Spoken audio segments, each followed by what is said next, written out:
Keep yourself in the loop of everything football on the Golden State Media Concepts Football Podcast. The latest news on and off the field, be it college football, Big Ten, SEC, Big 12, Pac-12, ACC to the NFL. We've got you covered. Listen to the Golden State Media Concepts Football Podcast.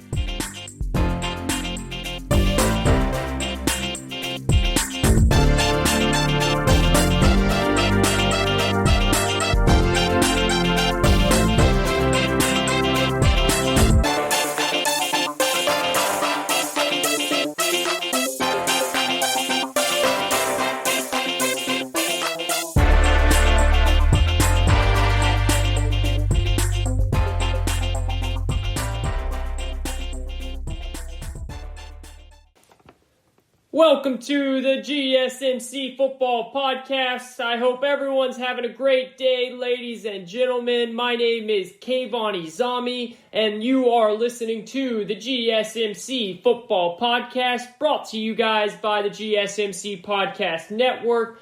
I am your host, doing it solo dolo as always, and we roll it out on a Saturday as we head into week 8, one game down, and then a beautiful, think about it, guys. We have the Steelers versus the Ravens, the old AFC North rivalry, blood on blood, battle on battle, mainly defense on defense, but it's a little switched up here, right? You got two high-powered offenses, two very good defenses, well ranked 1 and 2, but mainly we've been talking about the offense. Lamar Jackson, right? And the weapons that he has. Mark Andrews. Then you got Big Ben throwing to guys like Deontay Johnson, who has just been, when he is healthy, he has become Big Ben's favorite target. You got Juju Smith-Schuster, as always. Chase Claypool, the rookie out of Notre Dame, is making moves. James Conner. Oh, it is going to be a battle for the ages, and I am so excited to be here to talk to you guys all about it. We got the Seahawks and the 49ers. Seahawks had tough loss to the Arizona Cardinals last week. Do they bounce back while the 49ers are coming off a high win 2 weeks ago against the Los Angeles Rams, and then last week just straight beat down the New England Patriots in New England, giving Bill Belichick his worst home loss ever as a coach of the New England Patriots. So they're riding high. The Seahawks lose their first game of the season. This is a pivotal NFC West matchup. Check this out, and this is what the NFL wants, guys. This is exactly what the NFL wants.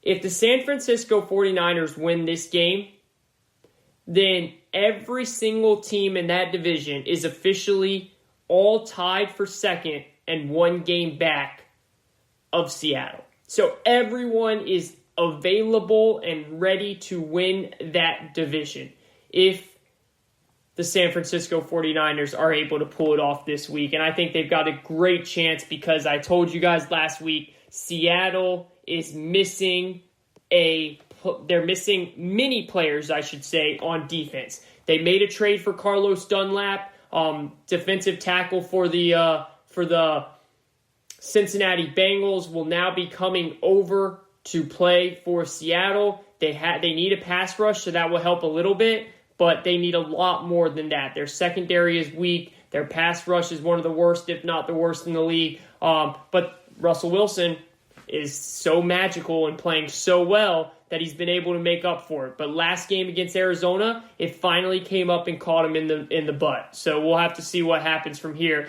But a beautiful Saturday here in Raleigh, North Carolina. We're pretty cold, but sun is out.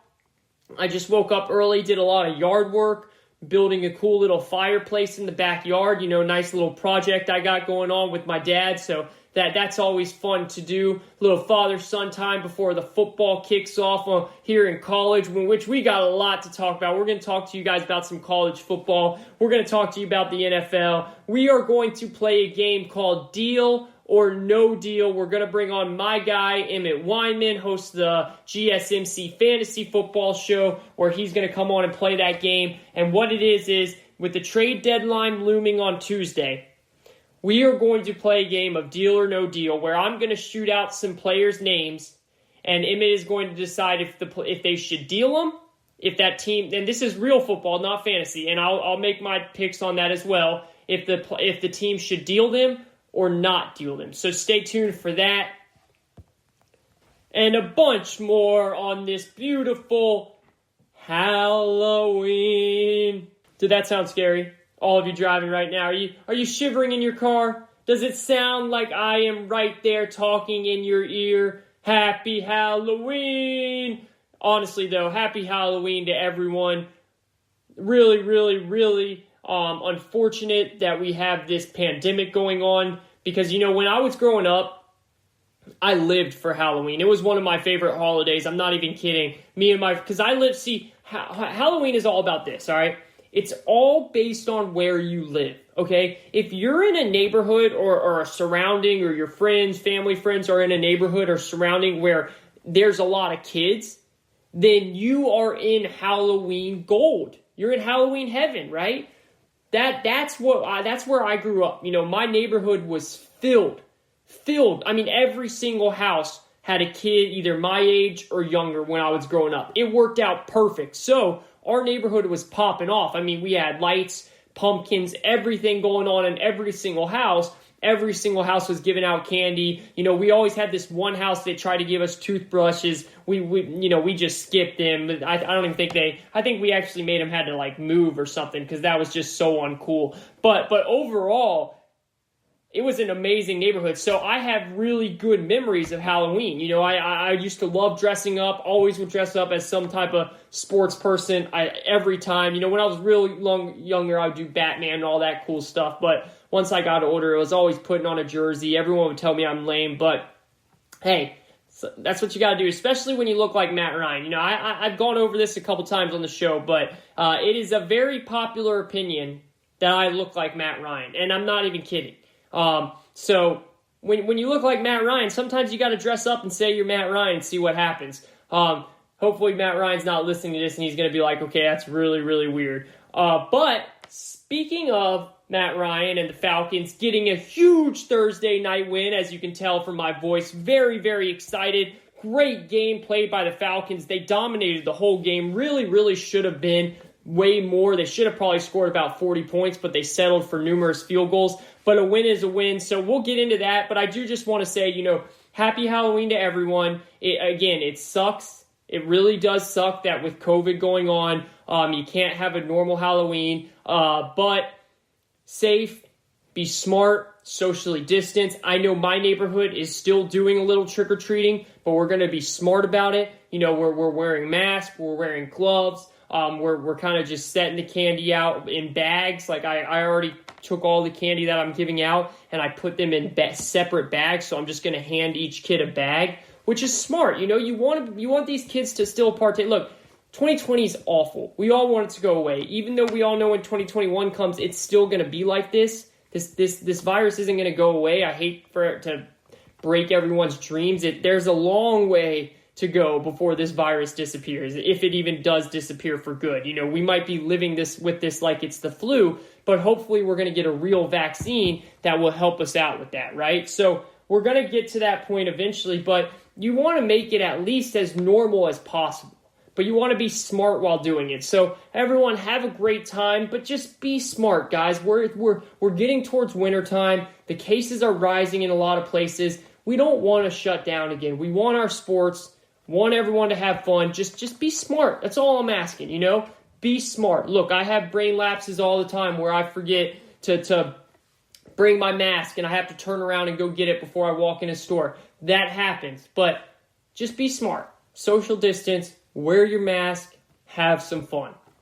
2020, all right? So really, really happy Halloween to everyone out there. And let's have some fun. Let's talk football. Look, before we dive into the great matchups, remember we've got San Francisco 49ers against the Seattle Seahawks. Huge divisional matchup. The Pittsburgh Steelers, the only undefeated team left. Does the only undefeated team go down this week at Baltimore?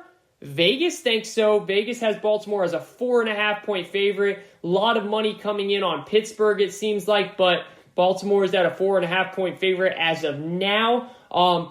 And we've got another AFC wild card matchup, I would say, with the Oakland Raiders traveling to Cleveland. This will be Cleveland's first game without Odell Beckham, who tore his ACL last game. Thoughts and prayers out to him. Hope his surgery goes well.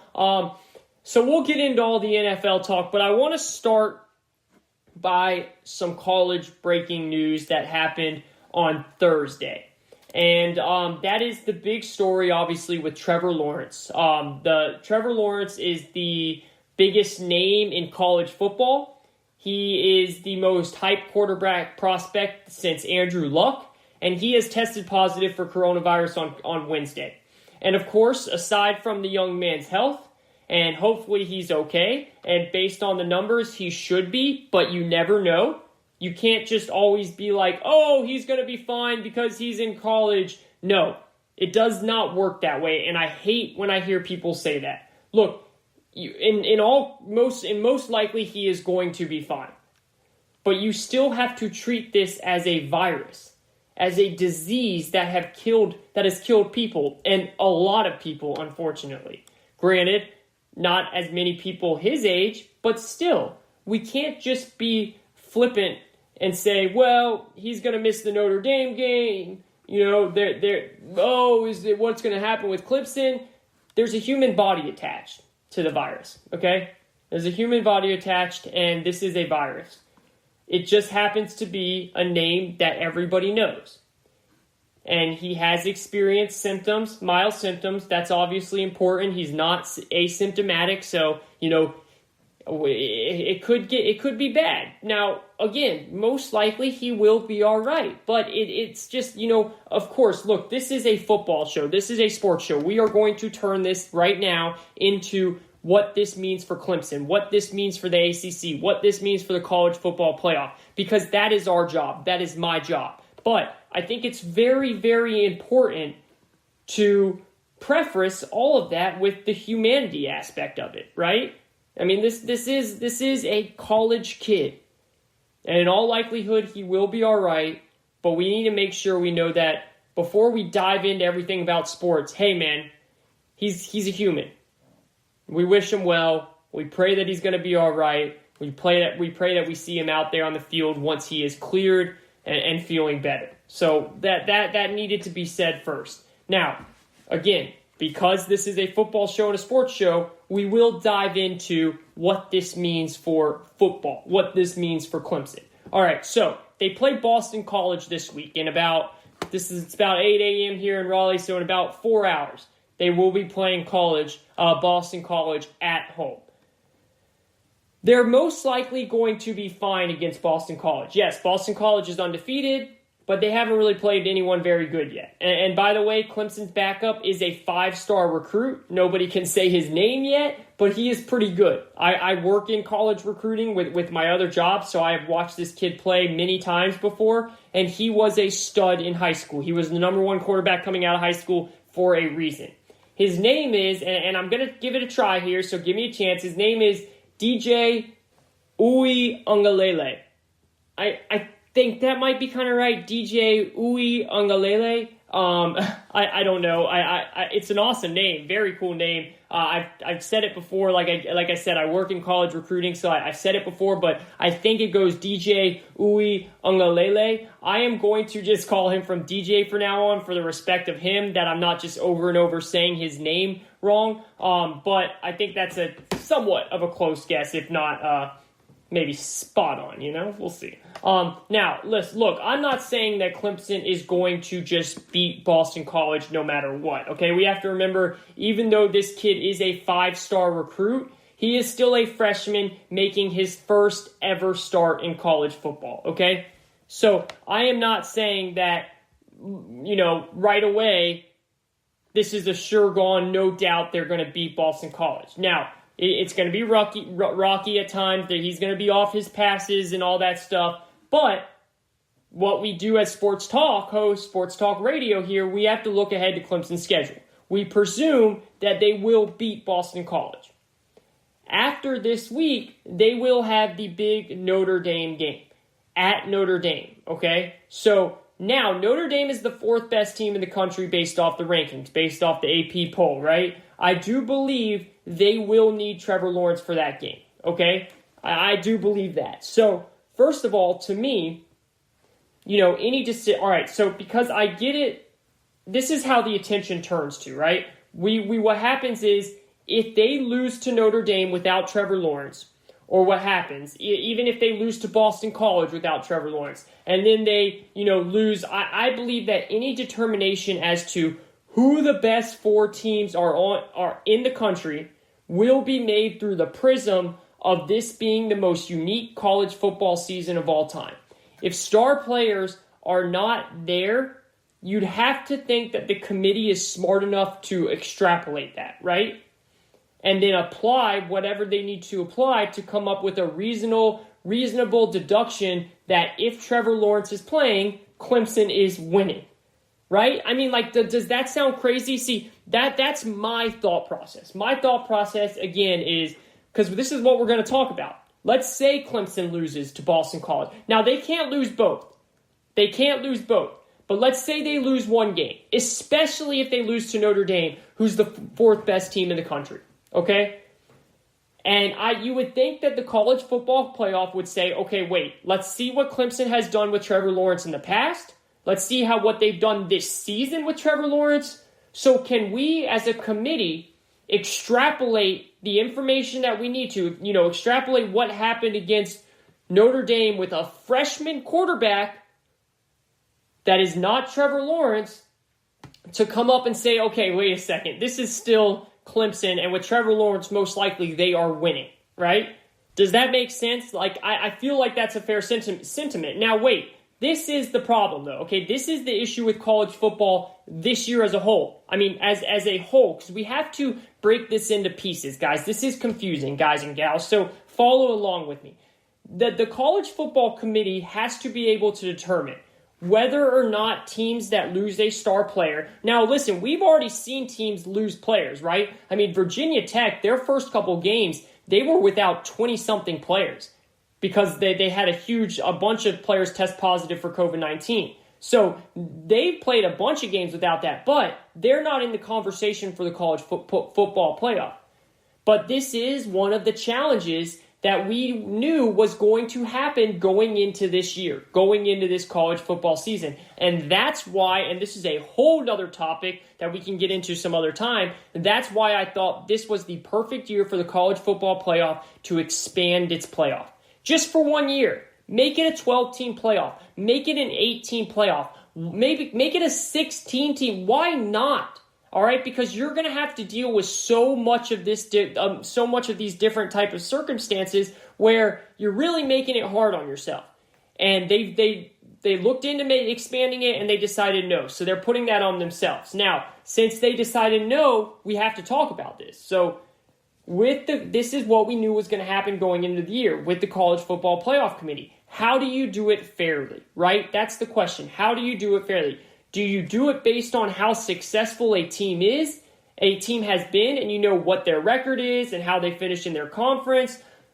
Is that how you do it? Or is it all things considered that this is the COVID part of this? We are in 2020. COVID is a big problem.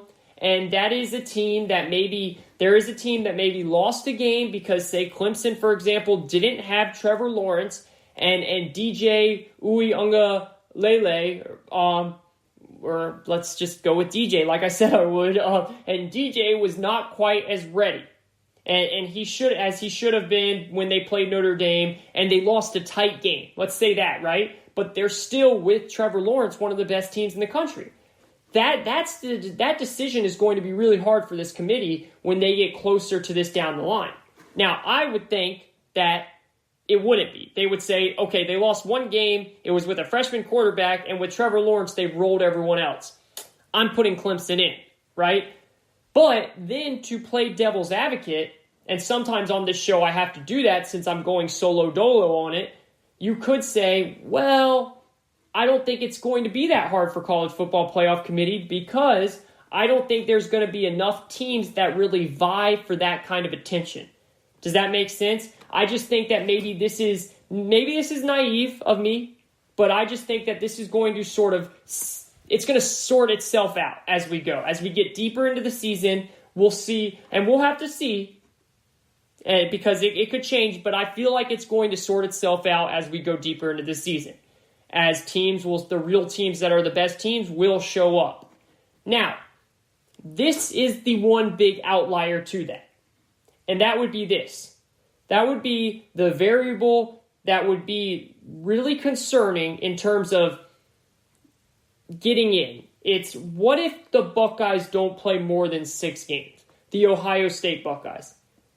That's the conference mandate, remember. Because remember, the Big Ten is doing 8 games in 8 weeks. They have no bye weeks. If they have to reschedule or cancel a game, it's canceled. It's not rescheduled because they're doing 8 games in 8 weeks, right? So we already know that Wisconsin is not playing a game this week. Wisconsin is a top 10 team right now.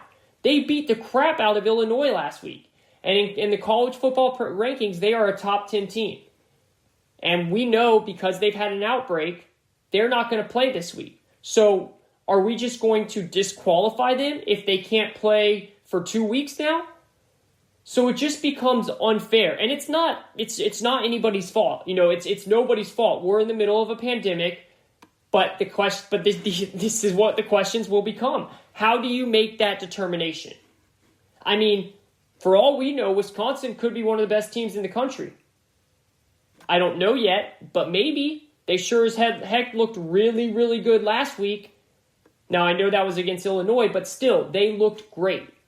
So these are things that we're going to have to figure out, right?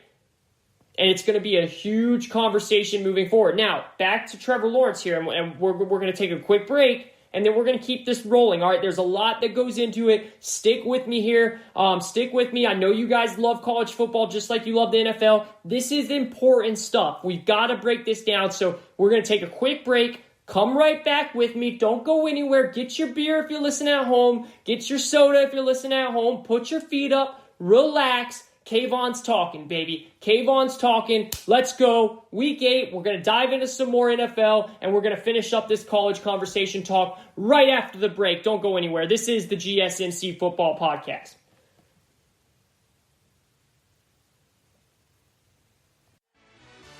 Are you looking for help for your fantasy football team? Check out the GSMC Fantasy Football Podcast. Get today's best advice on who to start, who to sit, even who you should draft. From sleeper picks to red-hot lineups, they got it all covered for you. That's gsmcpodcast.com/fantasy-football-podcast. We'll cover traditional leagues, dynasty, PPR, even IDP leagues. When you need fantasy help, there's just one show to hit up. Don't forget to like them on Facebook and follow them on Twitter. Visit gsmcpodcast.com for more info.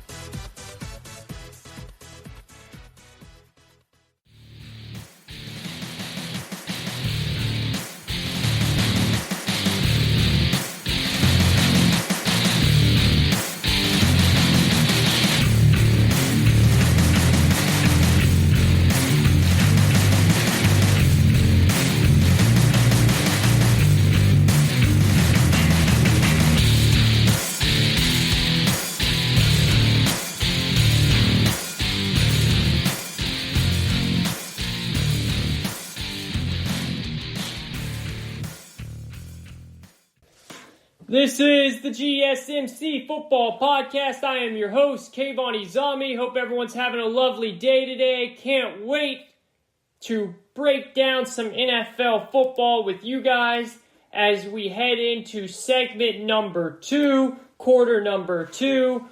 GSMC Football Podcast is brought to you by the GSMC Podcast Network. We are entering in week 8.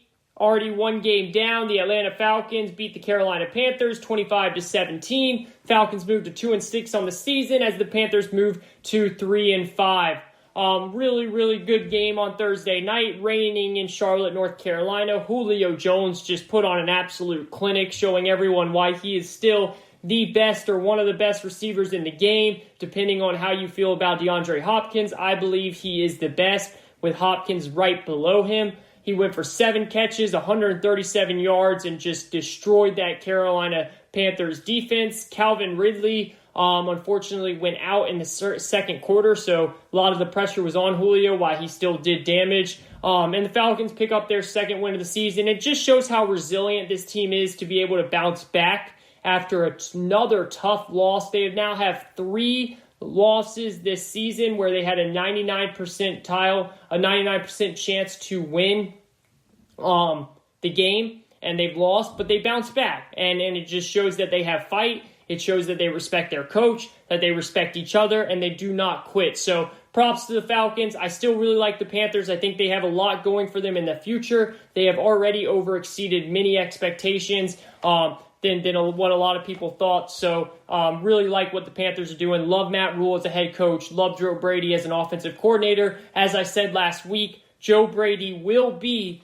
the next hot name for the young offensive-minded type coach. And I'm telling you, for all those teams out there that need a head coach, jump on him fast. I don't want to hear this crap of, oh, he doesn't have head coaching experience. Oh, it's a risky to take him. Sean McVay didn't have head coaching experience. Kyle Shanahan didn't have head coaching experience. Cliff Kingsbury he did in college, but never in the NFL. Matt Rule didn't have NFL head coaching experience. This guy is young. He's bright. He knows he's learned from Sean Payton. He's learned from a lot of smart guys. He calls plays like Sean Payton, the way he moves his players around, the way he gets everyone involved. I love him. I would love my Falcons to hire him this season, this next season during the offseason, if possible. So that's how Week 8 has started. Now we've got some really big games, two huge divisional matchups. The high-flying 2 wins in a row, San Francisco 49ers against the hottest team in the league before last week, Seattle Seahawks, the leading MVP candidate, Russell Wilson. Even though last week he's come back to the pack, he threw 2 interceptions. Tom Brady is going up. Lots of names still involved. Aaron Rodgers had a big week. Right now, I think the 3 names are Russell Wilson, Aaron Rodgers, and Tom Brady. Those are the 3 leading candidates for MVP.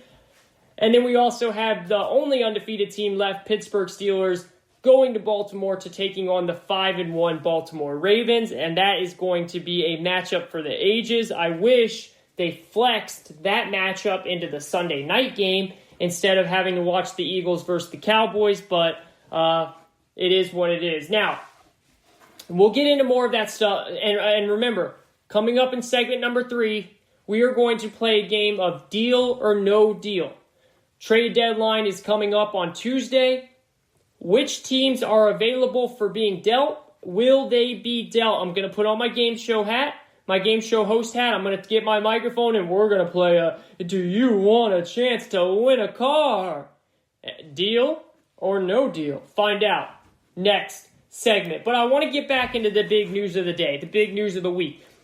Star quarterback for Clemson, Trevor Lawrence, has tested positive for COVID-19. He will be out this week. He will not be playing Boston College. Boston College should be able to get the job done without him, but I still think Boston College is going to give them a very big fight. I know a lot of people think, oh, it's Clemson. They're going to roll over, they're going to roll over Boston College even without Trevor Lawrence. That is not true. They are going to still have to put up a good fight. They're going to have to play a good game if they want a chance to beat Boston College, because Boston College is still a good team. So we'll see what happens. But where we were at was, we're talking about the college football playoff, right? We were talking about how if a team like Clemson loses, without their star player, without the best player in college football, what happens? How does the college football playoff committee put that into perspective, right? Do they look at it differently? Do they look at it in different terms, or do they say, okay, well, let's take the best team in the Big Ten, the team that won the Big Ten championship, let's take the best team in the ACC, the team that won the ACC championship. How do they look at it in terms of that? Because it's a pandemic. We're in the middle of a pandemic. The College Football Playoff Committee is going to have to adapt just like all these teams are, right? I mean, again, like we were talking last segment, let's look at Wisconsin. Wisconsin put a beat down on Illinois. They're one of the top 10 teams in the country, but now they've had an outbreak, so they're for sure already missed this game against Nebraska this Saturday, and then they might even miss next Saturday against Purdue. So because they missed 2 games, do we automatically just disqualify them? Or because it becomes unfair, right? But how do you determine what is fair and what's not? Again, Wisconsin could be one of the best teams in the country. I don't know yet. I don't know. Maybe. They sure as heck looked like it last week. They looked great, but we may never know exactly how good they are because they're not going to play in those games. They might not be playing in those games, and they might not even be able to play against the better teams in their conference like Ohio State or Michigan because of the coronavirus and how it affects these games each and every weekend. And the other conference mandate, remember, it's if you don't play 6 conference games, you can't vie for a conference championship game. So, let's just use it for an example. And obviously, I don't want this to happen to any team. I'm not trying to jinx any team or put this in the universe for any team, but let's just say for Ohio State so we can use it for instance here because they are predicted as the best team in the Big Ten. They are predicted to win the Big Ten championship, and they are predicted as one of the best teams in the whole country, right? So let's use them for instance. Now, again, I hope this doesn't happen to anyone, but what if Ohio State, who was so clearly the best team in the conference, I mean, clearly, everybody could see it, but they only play 5 games, and they go 5-0, undefeated, but they can't compete for that conference championship game because they didn't play at least 6 games. That I don't have an answer for. And I don't want to pretend that I have an answer for that. And to be honest, I don't think the College Football Playoff Committee has an answer to that either. I don't think anybody knows. These are questions that are going to have to be figured out, though. All right? Because Wisconsin's already going down that road. Now, hopefully everyone's going to be all right. That's the most important thing. And maybe they'll be able to get back on the field next week, and they'll only miss 1 game. So if they miss 1 game, they go 7-0, and then they lose in the conference championship game to Ohio State. They go 7-1. Would we want to put them in as a team that only played 8 games? Or say on the unfortunate side, Wisconsin keeps having outbreaks, keeps getting positive tests back, and they don't get to play next week either. So now that means right away, they are going to have 6 games, and that means they have no room for error to miss another game. Say they go 6-0, how can you what if they go 6-0 and Alabama goes 9-1? Are we really going to say, well, because Wisconsin's undefeated, they only played 6 games? Like, this is tough, and these are things I don't have answers for, and again, I don't think the playoff committee does either, and I'm not going to pretend like I do. But let's go back to Trevor Lawrence here. I want to read something real quick for you. So, pursuant to CDC guidance, a student-athlete said this, a student-athlete who tests positive for COVID-19 shall be isolated for at least 10 days from the onset of symptoms/positive test. And at least 1 day, 24 hours has passed since recovery defined as resolution of fever without the use of fever-reducing medications and improvement of respiratory symptoms, example, cough, shortness of breath. So we're trying to determine whether or not, to push this forward. Past Boston College, they get past Boston College, they beat them, and let's say it from from my perspective, what I do for a living here. Everybody's concerned about Clemson, Notre Dame, right? That's the big thing. Everyone is concerned about that. So we do know that Trevor Lawrence tested positive on Wednesday. We know that for a fact. But when did the symptoms begin? That's the big question. if the symptoms began before the positive test on Wednesday, it will lead to an earlier start for his isolation clock. Does that make sense? Which would obviously and quite strongly open up the door, as long as he's okay and he goes through the respiratory activities and he's fine, then he could have time to play against Notre Dame. And let's be real. Aren't we kind of positive that's what's going to end up happening? I mean, it's kind of similar to what happened with Nick Saban.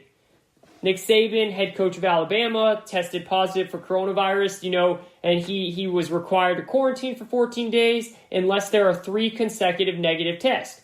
And guess what? Nick Saban ended up testing positive on Tuesday or Wednesday, I think it was, and then he ended up having 3 consecutive negative tests by Saturday, so we got to coach that game against Georgia. Now, this is different because Saban didn't have the virus. Lawrence actually has coronavirus. And he is not asymptomatic. He does have symptoms. He did have symptoms at least. But if the CDC says 10 days from when he first had symptoms, well, that would then mean he would be free to play Friday of next week. He would be free to get back out there on Friday next week, which would be exactly 1 day before the Notre Dame game. Now, this is when questions come up. Well, would Clemson want to throw him out there without practice for 10 days? I don't know. I guess it all depends on how the Boston College game goes, right? If Clemson, for some reason, was to lose to Boston College, then you know for dang sure that Lawrence will be playing against Notre Dame as long as he is healthy, of course, which we hope he will be, and we believe he will be. Not for sure, but we hope so. There's a lot of guessing, right? And there's a lot of somewhat educated dart throwing. Educated throwing of the darts. And I don't mean, you're at a bar, you're 8 beers deep, and you're throwing darts that way. I mean, you're just flinging the darts left and right with that wrist. I mean, yes, there's educated guesses. There's medical parameters and scientific direction that is being followed, right? But it's not flawless. Nobody should expect that. It's the first time we've gone through this with this particular virus. It's a pandemic. There are no guaranteed answers. If there was, we probably wouldn't be in this mess. Also, I do just want to state this again. We do believe Trevor Lawrence will be fine, but this is still no joke. I don't know if any of you follow Emmanuel Sanders on social media. Emmanuel Sanders is the wide receiver for the New Orleans Saints. He has COVID-19 right now. He has tested positive for COVID-19. And he went on Instagram to explain and describe to everybody what he is feeling. It's pretty harrowing. I mean, he's talking about stuff about seeing fog and the way he wakes up and feels. It's scary, man. It's really scary. And I know Sanders is older than Lawrence, but he is a professional football player. He's in some of the best shape that you can be in. All right, I mean, now here's the good news. And to change it back to Clemson here's the good news. And we pray for Emmanuel Sanders as well and hope he's all right. I think he's gotten through most of it. But if you don't follow him, go check it out. He explains, and it's harrowing. It's scary. It's scary. But back to Clemson, the good news is this. And this can obviously change so quick because we don't know the window of contagion for this virus. But as of this show Saturday morning, which is when I was recording, which is when I'm recording it right now, no other Clemson has tested positive for COVID-19. So that means Clemson has done a great job during practice, during meetings, socially distancing, wearing masks, all that stuff so that they can mitigate it if one person tests positive. Now, again, that can change. But this is great news overall. Because what happened at Wisconsin is one player got it and it spread like a wildfire. And we don't know if Wisconsin was following the rules or not. It's a virus. Things can happen. But an outbreak is the last thing you want. In college, in the NFL, last thing you want within these sports. And luckily, it looks like as of now, Clemson is going to dodge that bullet. And this is why things in the Big Ten are so much trickier. God forbid, but what if, let's say, Ohio State's quarterback Justin Fields tested positive for the virus? Remember, there's a 21-day window for that conference. Or excuse me, there's a 21-day shutdown for that conference. So let me explain this better. Sorry. If a player tests positive in the Big Ten, for example, Justin Fields, if he tested positive, we're seeing this right now with Wisconsin's players, they are shut down for 21 days. Those are the guidelines that the Big Ten set when they decided to come back and play.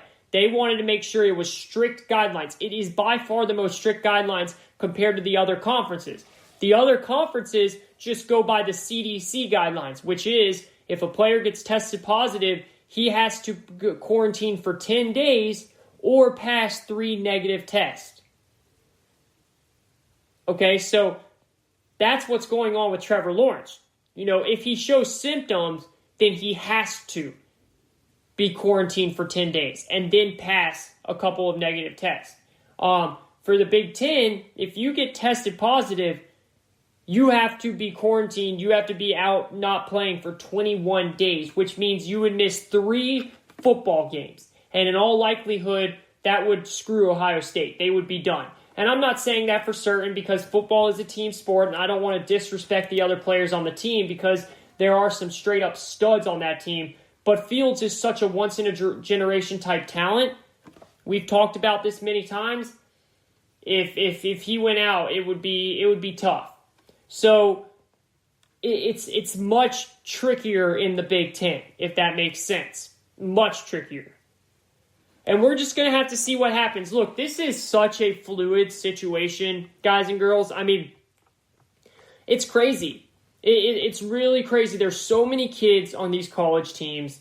There's so much going around. I heard one coach talking the other day, and he said, I probably spend about 10% of my day actually dealing with football stuff. The rest, he's just dealing with COVID.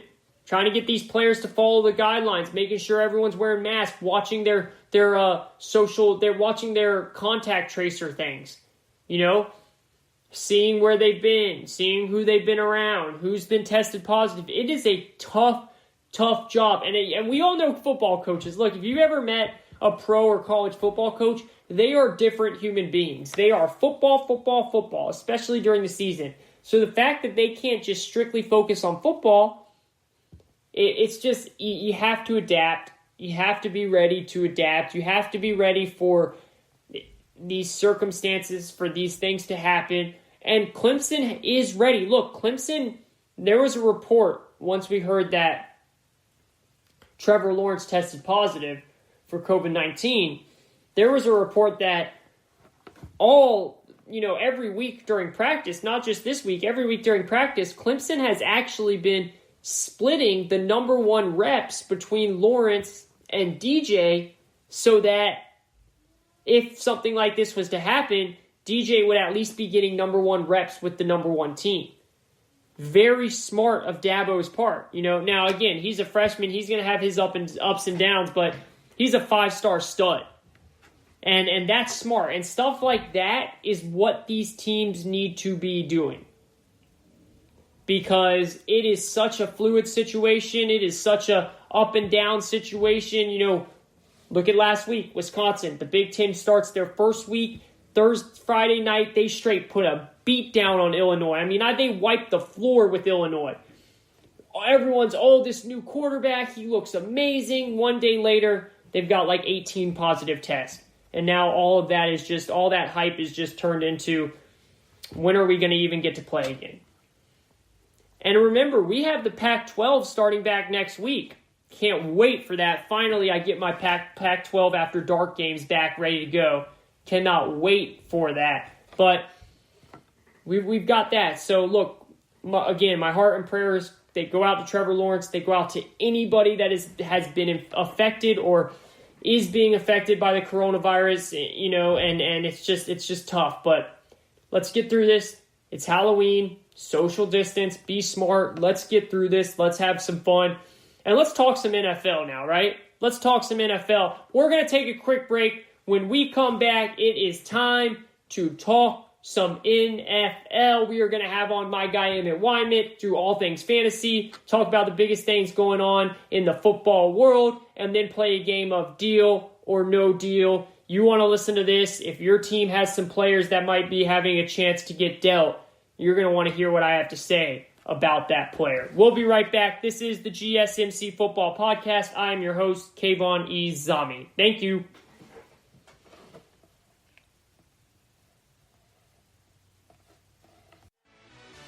Check out the show that's built on the MMA. From the UFC to extreme cage fighting, they got the fights covered. Check out the GSMC MMA podcast. Get the latest news on past or upcoming fights. Join us as we talk to and about some of the biggest names in the MMA, past, present, and future. When it's the fight game, there's just one show to check out. GSMCpodcast.com/MMA-podcast. Don't forget to like them on Facebook and follow them on Twitter. Visit GSMCpodcast.com for more info.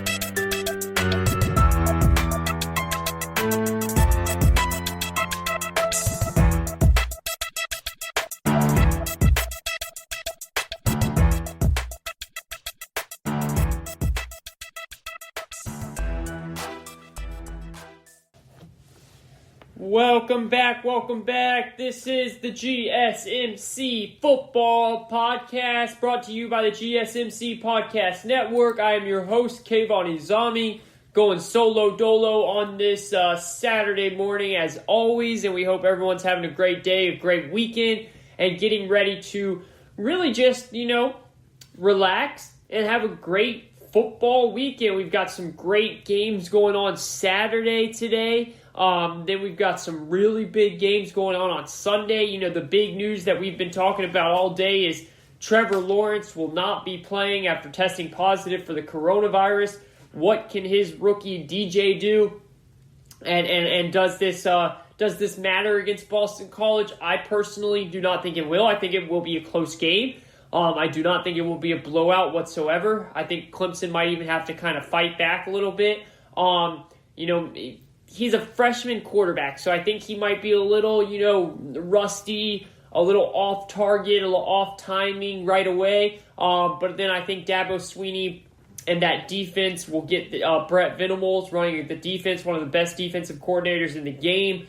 I think they'll get things going and they'll come back and win, So I do think it will be fine. Then it becomes a question of what happens next week. In the Notre Dame game, will Lawrence be able to play? Will he not be able to play? Because that's in South Bend, that's in Notre Dame, and that's going to be that was already going to be a tough game with Lawrence. While I think that Clemson would have won, but without Lawrence, it's going to be very tough, very very tough, and we'll monitor that as we go. We've been talking all college football this morning, so now it's time to turn our heads to the NFL, where we've got some great Week 8 matchups coming up. And, like I said, it's Halloween weekend. We hope that you're relaxing. We hope that you're having fun. We hope that you're being safe and smart and having as best of a Halloween as you can that it is in a smart way, is in a safe way, because it is what it is,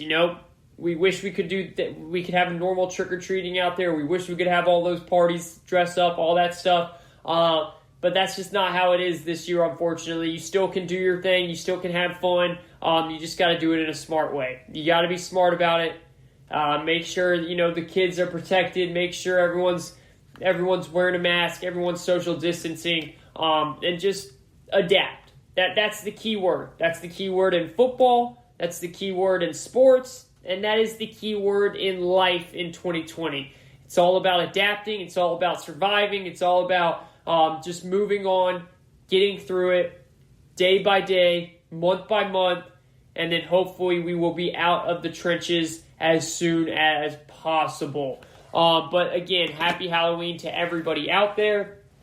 And I hope you guys have a safe and great weekend. And kick your feet up and watch some football like I will be doing, especially on Sunday. Now, real quick, we were supposed to have Emmett Wyman on like we always do for the last 2 segments of Saturday's show. We always get our guy, Emmett Wyman, host of the GSMC Fantasy Football Show. Go check that out. He has a show twice a week. But unfortunately, I had a lot going on today. My sister's dog had surgery. We had to take care of him. And I just wasn't able to get the time where we could match up our times together to record this segment. So he will be back on next week to talk fantasy and everything for your lineup. But we do apologize about that, and we'll get him on next week. We still here today are going to play a game of Deal or No Deal, which is at trade deadline edition. So trade deadline is on Tuesday. Now, the trade deadline in the NFL is not like the trade deadline in other sports. You know, the trade deadline in the NBA, you see a lot of big moves, right? You always see, not always, but majority of the time you see a superstar move or you see a all-star move, maybe. You know, most likely you see an all-star move, but there are these times where you'll see even a superstar move. That happens a lot more in the NBA than it does in the NFL. Same with Major League Baseball. You see all the time in baseball, a big ace pitcher is moved at the trading deadline because one team is out of it and they don't feel like they can really compete this season, so they move a pitcher to try and start, help the farm out, right?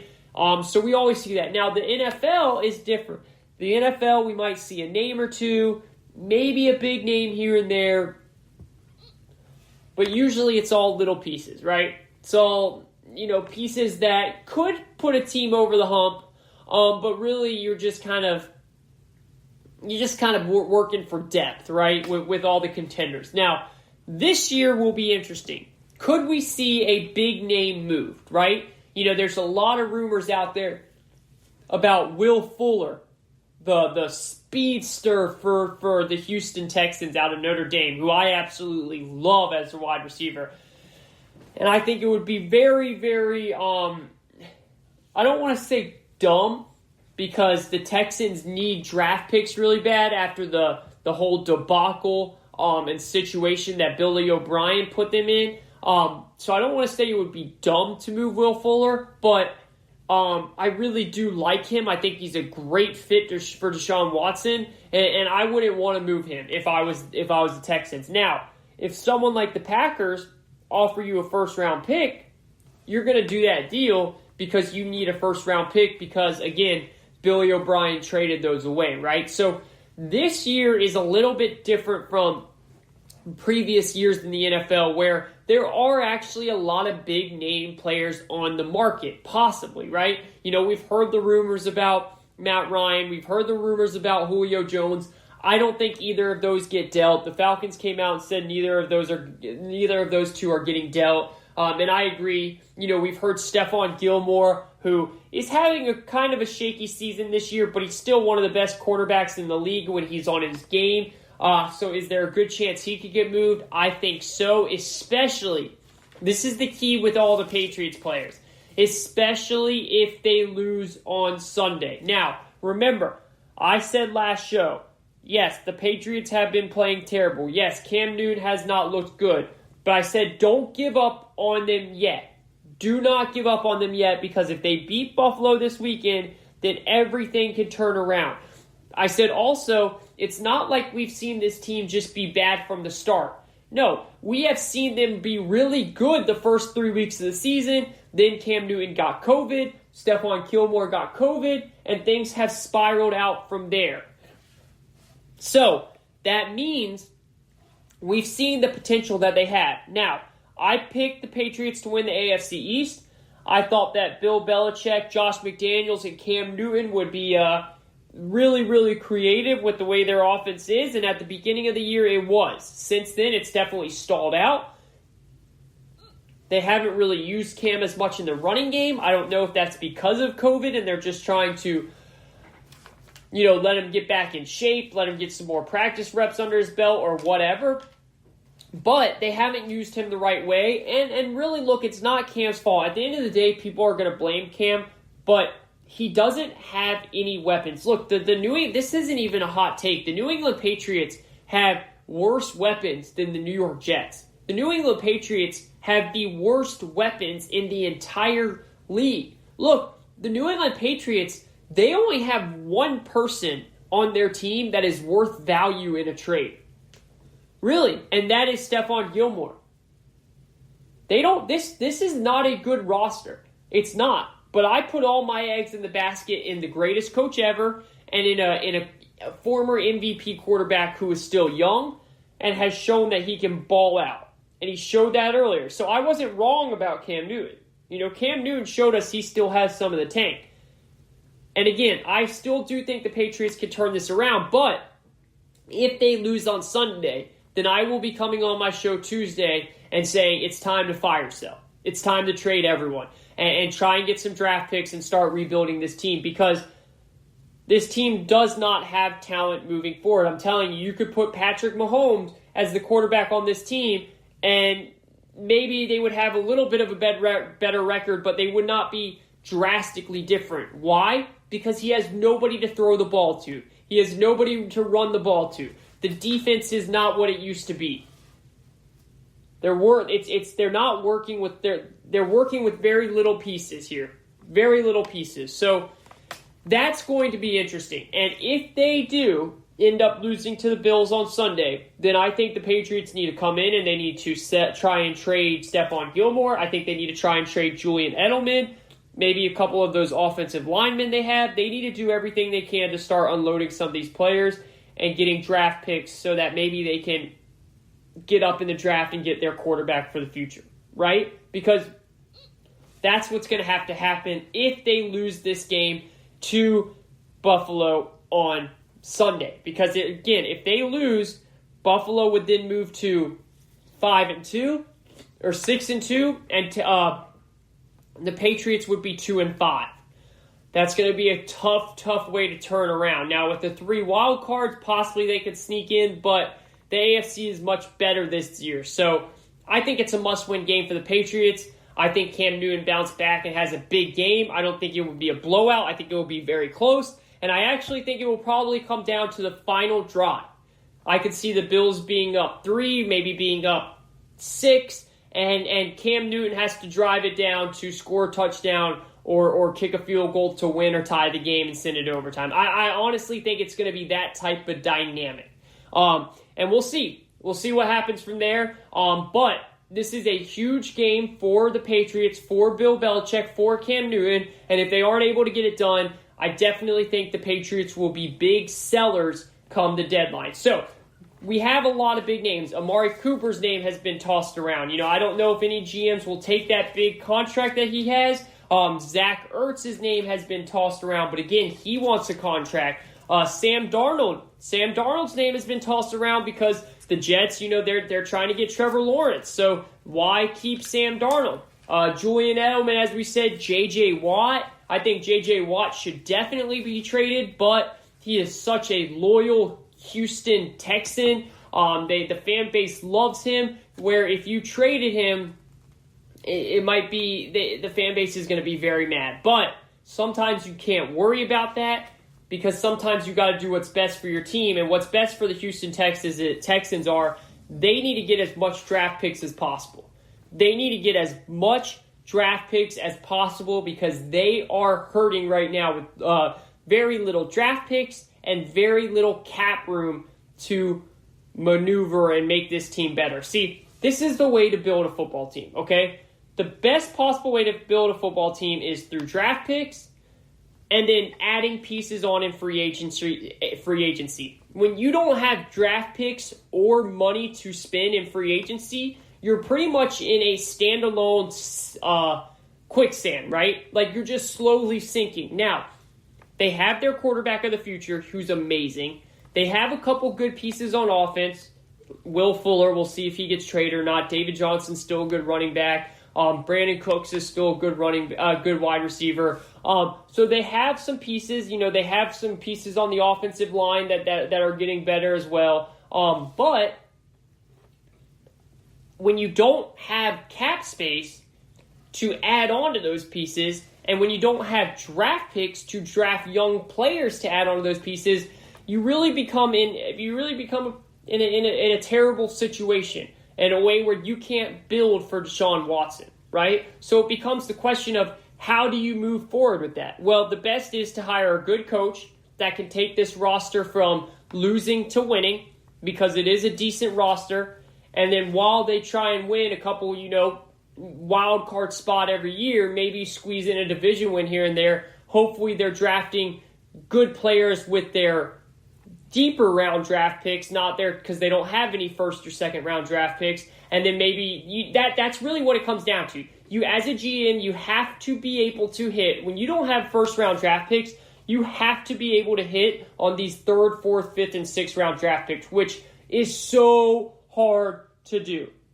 The NFL draft is not an exact science, and something like that is so hard to do. But we've seen it done.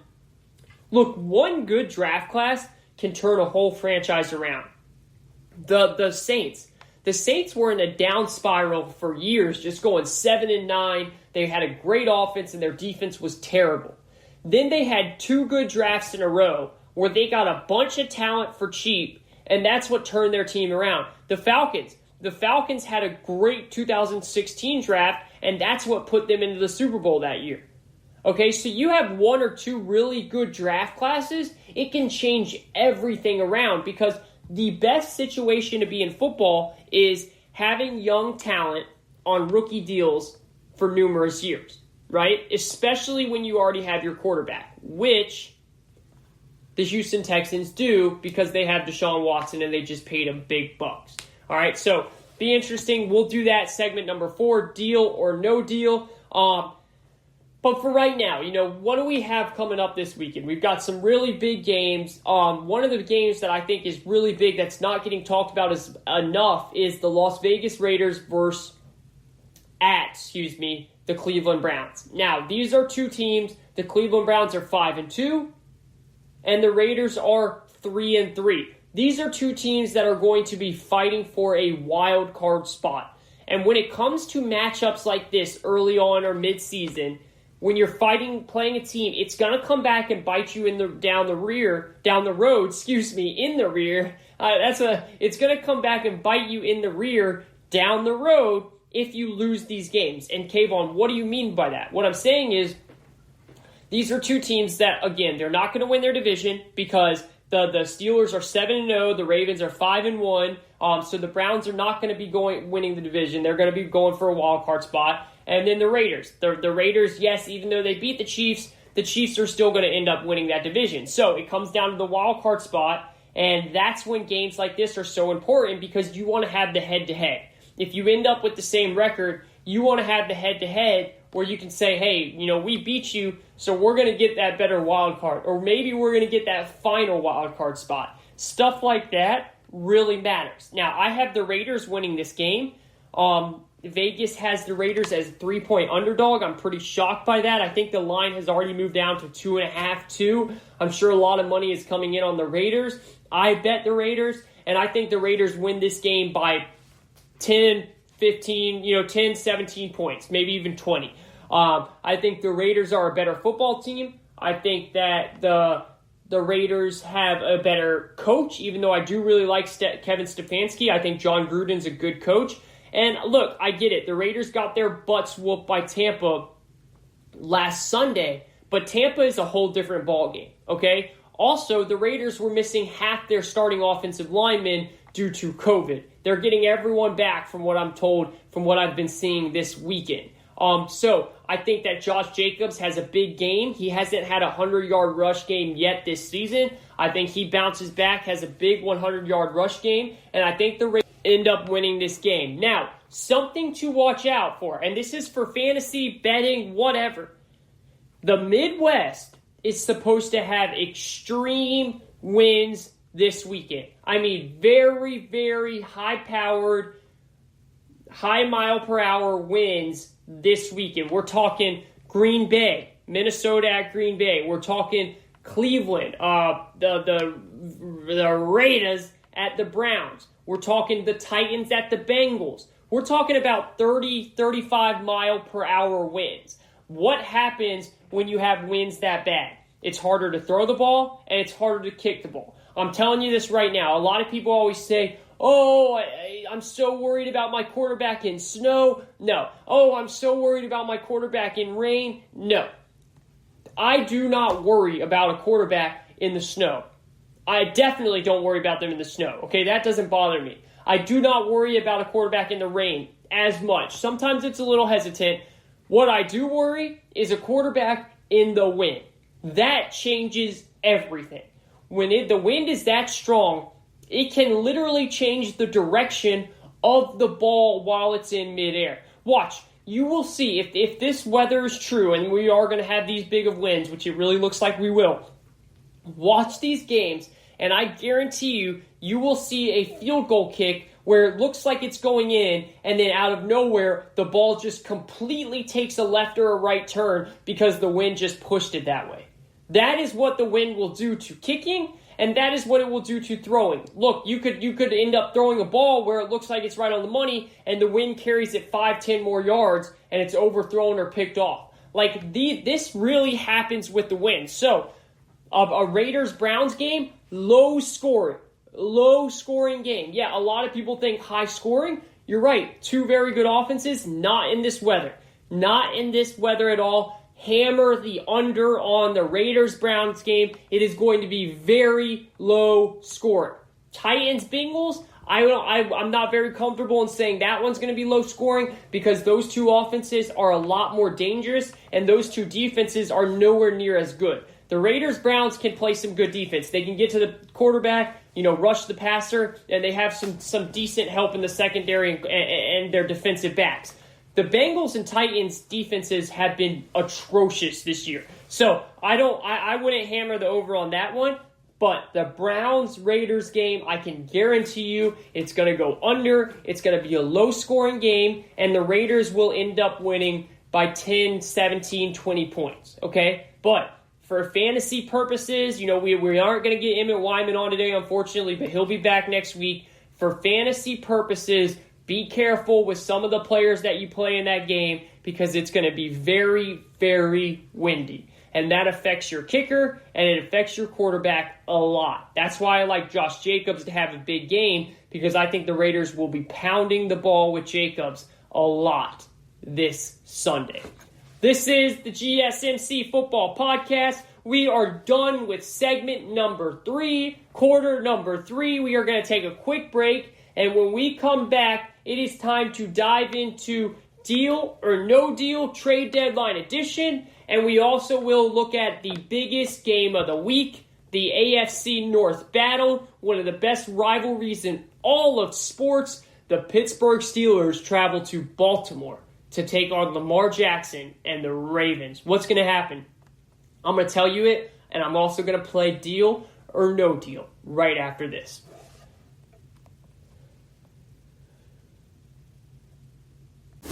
Check out the show built around the women of MMA. From the UFC to the extreme cage fighting, we got the fights covered. Listen. It's the Golden State Media Concepts Women's MMA Podcast. The latest news of upcoming fights, discussions of previous matches. Join us as we talk to and about the biggest names in women's mixed martial arts, past, present, and future.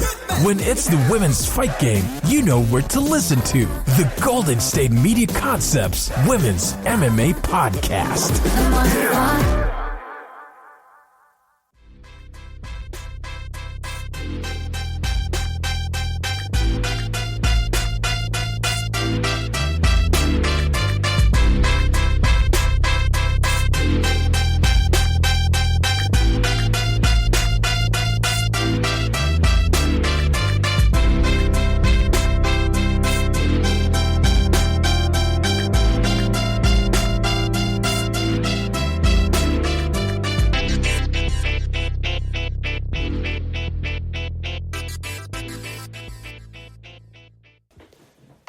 This is the GSMC Football Podcast, brought to you by the GSMC Podcast Network, the very, very great GSMC Podcast Network, Go check it out. There is every single topic you can possibly think of. There is a podcast about it, and it is awesome. Really, really cool, interesting things that you wouldn't think of, topics that you wouldn't think of our podcast, but really just go into great detail on book reviews, movie reviews, everything out there, financial help, all of that stuff. It is so cool. Go check it out, GSMC Podcast.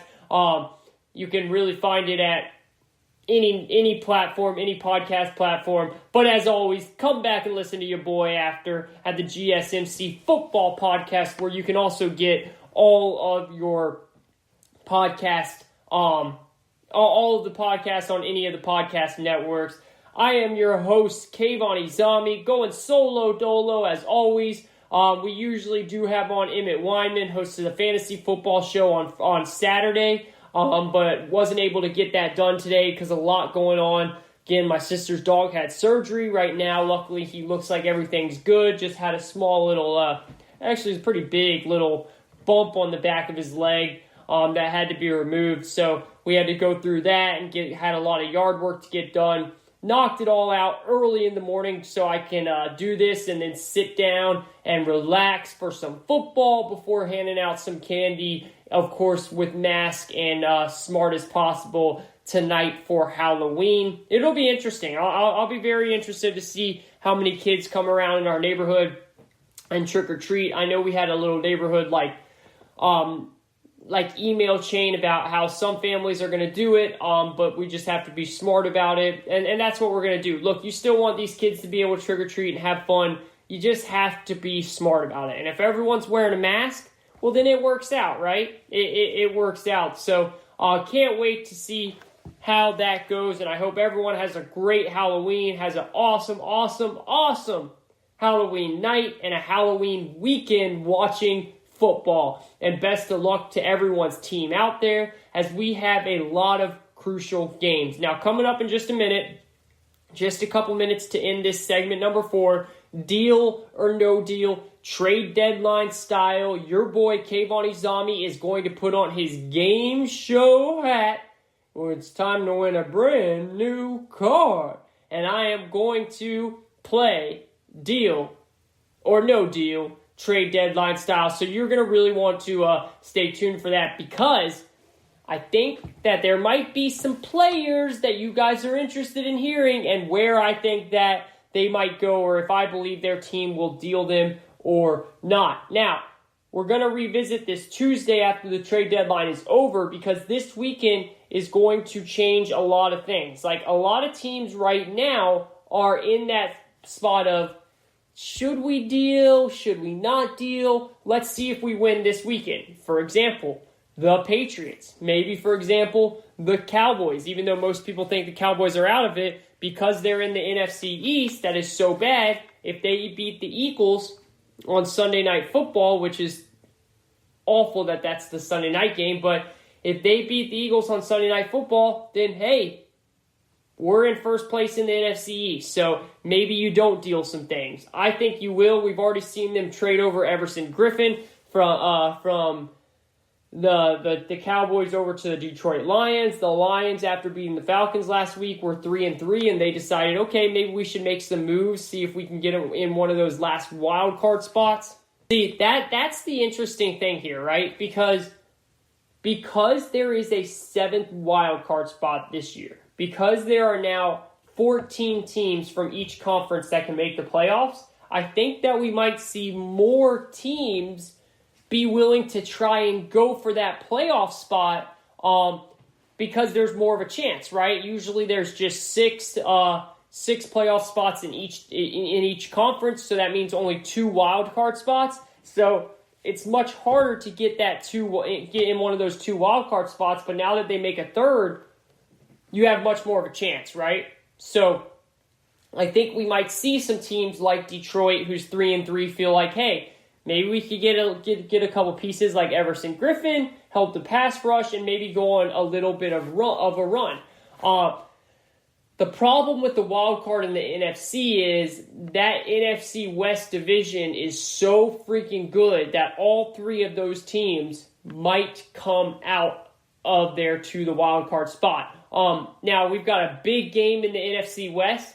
Seattle against San Francisco. I think Seattle bounces back, but I know a lot of people really are going to be cheering for San Francisco, because if San Francisco wins, they'll move to 5-3, and the Seahawks will move to 5-2, which means they will officially be one game behind the Seahawks in first place. All right, now if the Seahawks win, they can go up to 6-1 and give themselves a little bit of a cushion heading forward from here on out. Now, I think that the 49ers have some of the biggest injuries in all of football. They've lost a lot of huge pieces, like their best pass rusher, Nick Bosa. A lot of guys on offense as well. Deebo Samuel, some offensive linemen. Their running backs have just been injured the whole time. So Kyle Shanahan's having a really hard job this season. And I still don't think that he is fully married to Jimmy Garoppolo. That's why you see him working with the run game so much, because I think he doesn't want to put the football in Jimmy Garoppolo's hand all the time. Now, Jimmy Garoppolo should have a huge game against this Seahawks defense. Every single quarterback has blown up this Seahawks defense so far. If he's not able to do that, there's a problem. There is a problem in San Francisco, and you guys are going to talk about trades.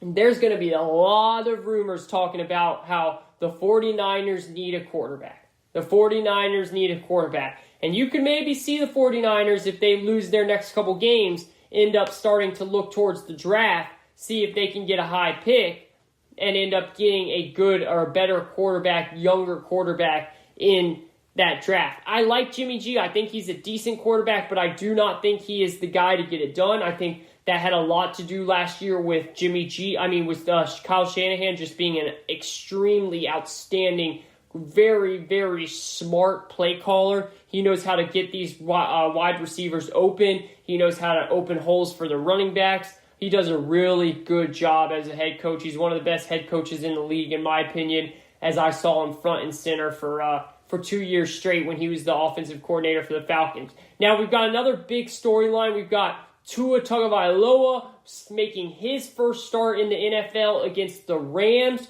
The Rams have the best player in all of football with Aaron Donald, so that's a little worrisome. I said I'm glad that they are trying to get Tua in, because, look, they need to see what they have in Tua. This team is getting better and better by the week. They have an amazing up-and-coming head coach in Brian Flores. I really, really am so impressed in Brian Flores. He's done such a good job. Remember, guys, we are 1 year removed from this team getting blown out 5 weeks in a row, looking like one of the worst teams we've seen in football. Everyone complaining about how they're tanking, they sold the farm, they're embarrassing, and then Brian Flores ends up getting this team to fight. They somehow go all the way to win 5 games, which is a miracle. And then they had 3 first-round draft picks, and now they're sitting here at 3-3 with Ryan Fitzpatrick as their quarterback for those 6 games. Tua has way more of an upside. Tua has way better accuracy. Tua's a better football player than Ryan Fitzpatrick, but the problem is he's a rookie. How is he going to adapt quickly to the NFL? I think it's going to be a close game. I don't know. I would not bet on this game. I really wouldn't, because the Rams, they're coming off a big win against the Bears on Monday Night Football, but it's a short week, and they have to go from L.A. to Miami. That is one of the longest road trips possible in the NFL. The only road trip that is longer than that is going from Seattle to Miami. Seattle to Miami is the longest road trip in all of the NFL, no matter what game it is and where you're at. But the Rams are right behind that with the second to longest road trip. So it'll be interesting to see how they show up. This is the thing about teams coming off of byes. The Miami Dolphins are coming off a bye. You know one thing for sure. Teams that are well coached, like the Dolphins are with Brian Flores, are going to play good football coming off a bye. So I think that the Dolphins will give the Rams a run for their money. I don't know if I have the stomach to pick Miami to win this game, but I would not be shocked whatsoever if they do. I'll be very interested to see how Tua's debut goes. I think they keep it simple. I think they try and get the ball out of his hands quickly, because I've said this many times. Tua's downfall is he keeps the ball too long. That's how he's gotten hurt in college. That's how he broke his hip last year in college. He held on to the ball. He tries to make a play because he feels like he's Superman. And let's be honest, sometimes he is Superman. Sometimes he really is. He can make those plays, but it gets him in trouble. It gets him in trouble. It's what gets Wentz in trouble, when these quarterbacks that feel like they can do everything on their own and feel like they need to do everything on their own, and they end up getting hurt for it. If I'm Brian Flores, if I'm the offensive coordinator of the Miami Dolphins, all week I am preaching, throw the ball away. I don't care if you take a penalty for throwing it away in the pocket, intentional grounding, whatever. Just do it. Just throw the ball away, take the penalty, and live for another down. Don't try and be a superhero, because what that does is it gets you turnovers, and then eventually it will get you hurt. And that's the one thing I'd be preaching if I'm the Miami Dolphins. Now, we have a huge game with the Pittsburgh Steelers and the Baltimore Ravens. The Pittsburgh is heading up to Baltimore. They're standing at 6-0, and the Ravens are at 5-1. The Ravens are coming off a bye, while the Steelers are coming off a big win against the undefeated Tennessee Titans at the time. Now the Titans have lost a game because the Steelers handed them that loss. If the Steelers win this game, they'll be 2 games up on the Ravens, and their next 3 games are against the Cowboys, the Jaguars, and one other team that they should beat. So I said it last week. I said, if the Steelers win against the Ravens, they will be 10-0 heading into Thursday Night Football on Thanksgiving, where they'll play the Ravens again on that Thanksgiving night game. So, okay, they've got at the Cowboys versus the Bengals, at the Jaguars as the next 3 games if they beat the Ravens. So, I'm telling you right now, if they beat the Ravens, they will be 10-0 going into that Thursday night, Thanksgiving night game against Baltimore once again. This is a dangerous Steelers team.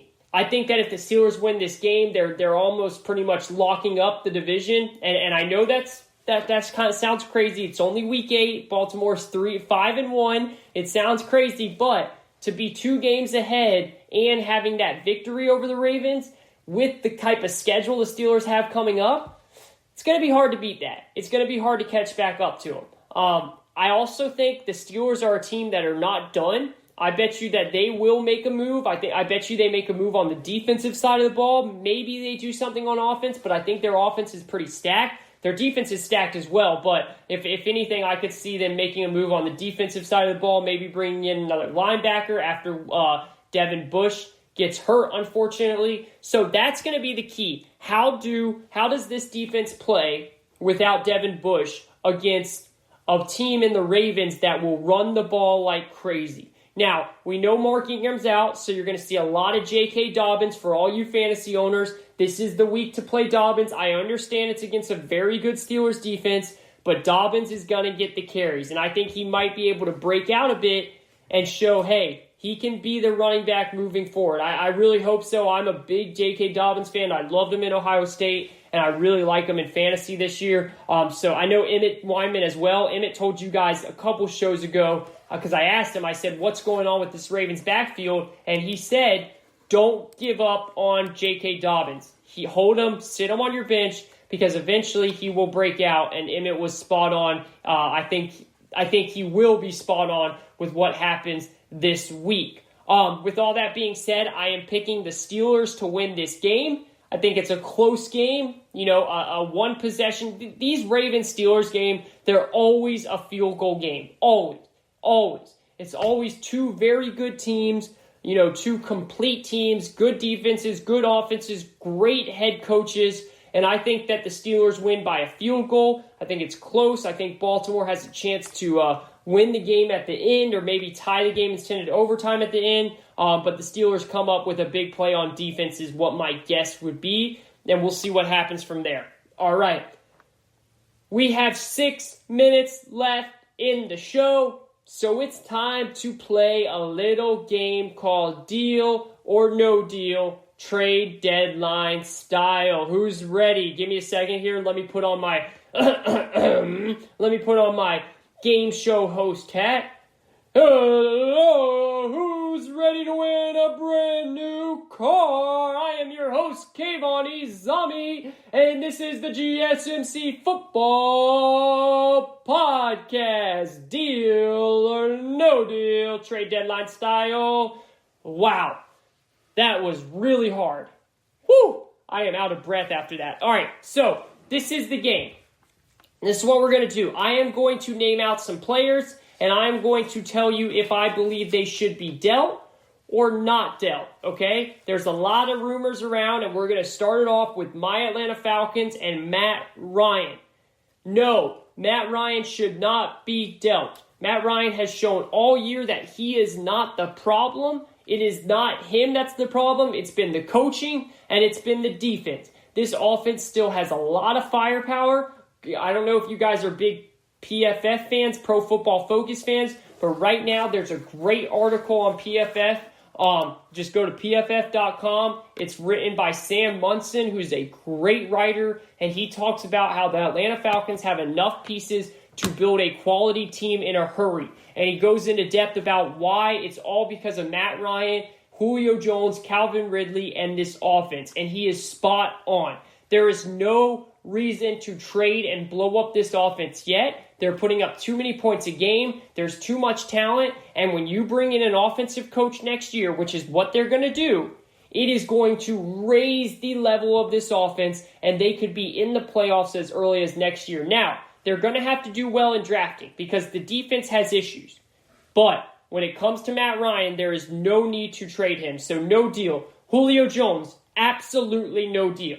That man, you just saw what he did on Thursday night. He gashed the Panthers' secondary for 150 yards or whatever. He is still by far a top 2, top 3 receiver in the game. It's not even a debate. And the Falcons would be stupid to trade Julio Jones at this point.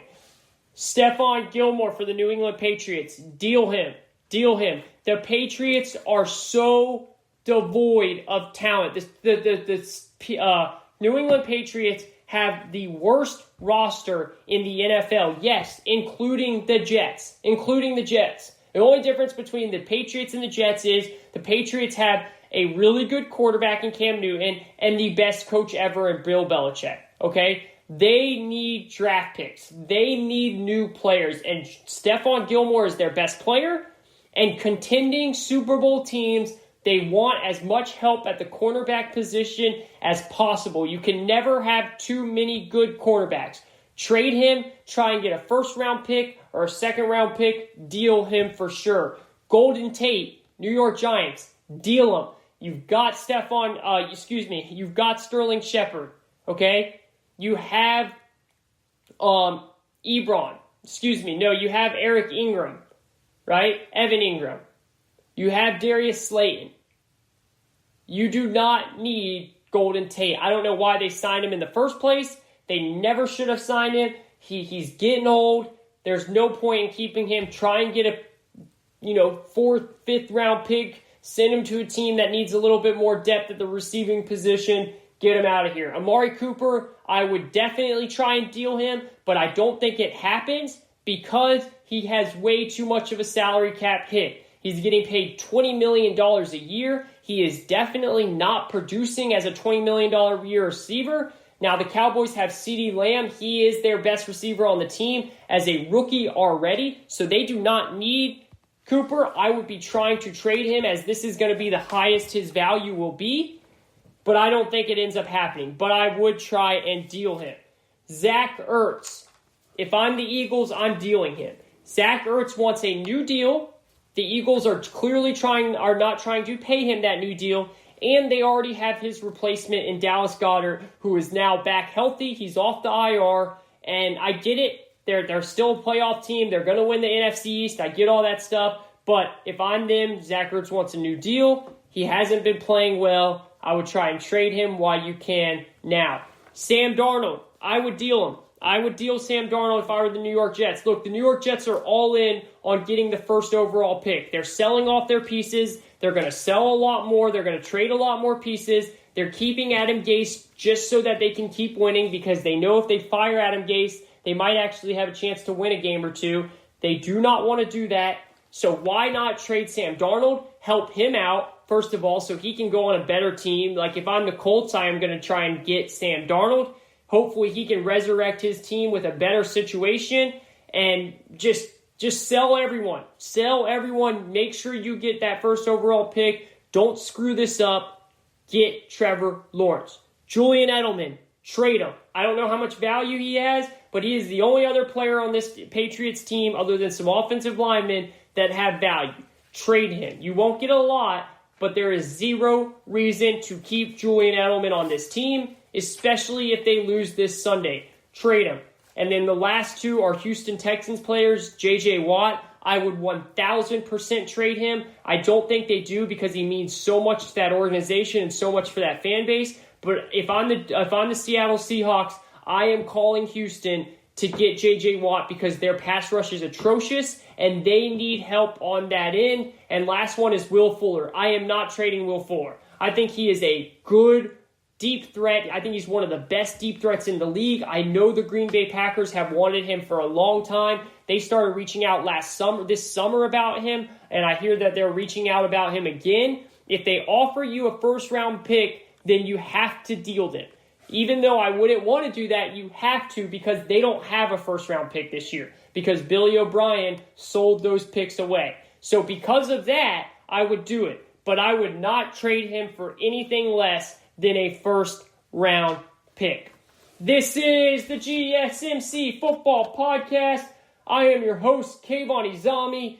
Thank you, everybody, for listening to the GSMC Football Podcast, brought to you by the GSMC Podcast Network. Go check it out. Fantastic content all over the place. I would like to ask that you please remember to subscribe to the show, write a nice review. It really helps us out. It really, really does. Also, if you can, please follow us on Facebook, Twitter, and Instagram. Thank you so much, and have a great night. Have a great Halloween weekend. Be safe. We'll talk to you again on Tuesday. Let's have a great week 8 of NFL football. Tired of searching the vast jungle of podcasts? Now listen close and hear this out. There's a podcast network that covers just about everything that you've been searching. Hey! The Golden State Media Concepts Podcast Network is here. Nothing less than a podcast bliss with endless hours of podcast coverage. From news, sports, music, fashion, cooking, entertainment, fantasy, football, and so much more. So stop lurking around and go straight out to the Golden State Media Concepts Podcast Network. Guaranteed to fill that podcast itch. Whatever it may be. Visit us at www.gsmcpodcast.com. Follow us on Facebook and Twitter, and download us on iTunes, SoundCloud, and Google Play.